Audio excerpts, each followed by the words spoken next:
Bonjour à tous, aujourd'hui une nouvelle vidéo sur la reconstitution historique.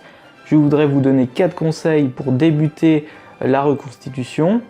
La prochaine vidéo sur ce sujet sera sur la présentation du fusil Charleville modèle 1777. D'abord, 2 mots pour comprendre ce qu'est la reconstitution historique.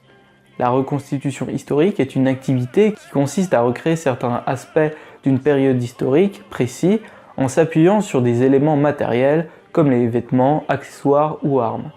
Cette activité prend souvent la forme de bivouac qui montre la vie quotidienne des soldats si on parle de reconstitution napoléonienne ou alors de batailles pendant lesquelles les différentes armées reproduiront le plus fidèlement possible les événements de la bataille concernée. Le premier conseil que je voudrais vous donner est d'être réellement motivé. Pour cela, je vous conseille de vous lancer dans la reconstitution historique d'une période que vous aimez. La motivation viendra alors d'elle-même. Car cette nouvelle passion demande d'y consacrer beaucoup de temps, que ce soit pour la recherche historique, de l'apprentissage de certains savoir-faire ou connaissances, mais aussi pour entretenir son matériel. La reconstitution a été pour moi la découverte d'un tout nouvel aspect de ma passion du Premier Empire. En tant que passionnés, nous avons tous commencé à connaître Napoléon et le Premier Empire en lisant des livres ou en regardant des films et documentaires. La reconstitution permet vraiment de se plonger dans la vie quotidienne des soldats de Napoléon. C'est comme si vous y étiez, c'est tout simplement de l'histoire vivante. Deuxième conseil, pour vivre pleinement cette nouvelle passion et rester motivé, je vous conseille d'être bien entouré. En effet, il serait dommage de vivre cette expérience seul. Je vous conseille alors de rentrer dans une association. Vous pourrez ainsi participer à des bivouacs ou à des reconstitutions de bataille. En plus de passer de bons week-ends en compagnie de vos nouveaux camarades, ils seront toujours une source de conseils. Ils vous expliqueront comment nettoyer votre équipement, comment acheter vos différentes pièces de votre uniforme, etc. Les membres de votre association pourront également vous fournir un début d'équipement pour que vous puissiez participer aux événements avant que vous n'achetiez votre propre uniforme.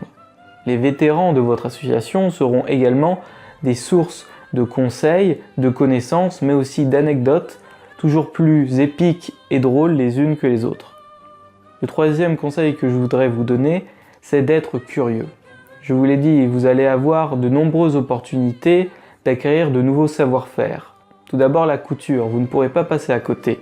Cela vous permettra d'attacher les boutons de vos guêtres ou de votre gilet et vous serez bien content d'avoir appris à coudre et d'avoir un kit de couture le jour où un bouton se détachera lors d'un week-end de reconstitution. Vous apprendrez également les différents mouvements du soldat en passant par l'école du soldat, puis par l'école du peloton et l'école du bataillon.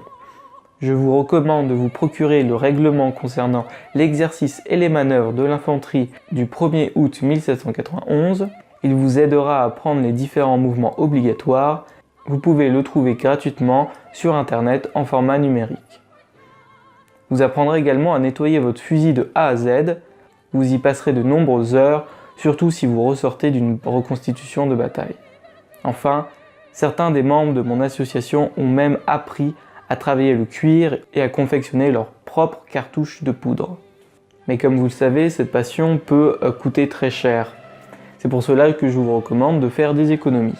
Pour vous donner un ordre d'idée, la pièce la plus chère de votre équipement sera votre fusil.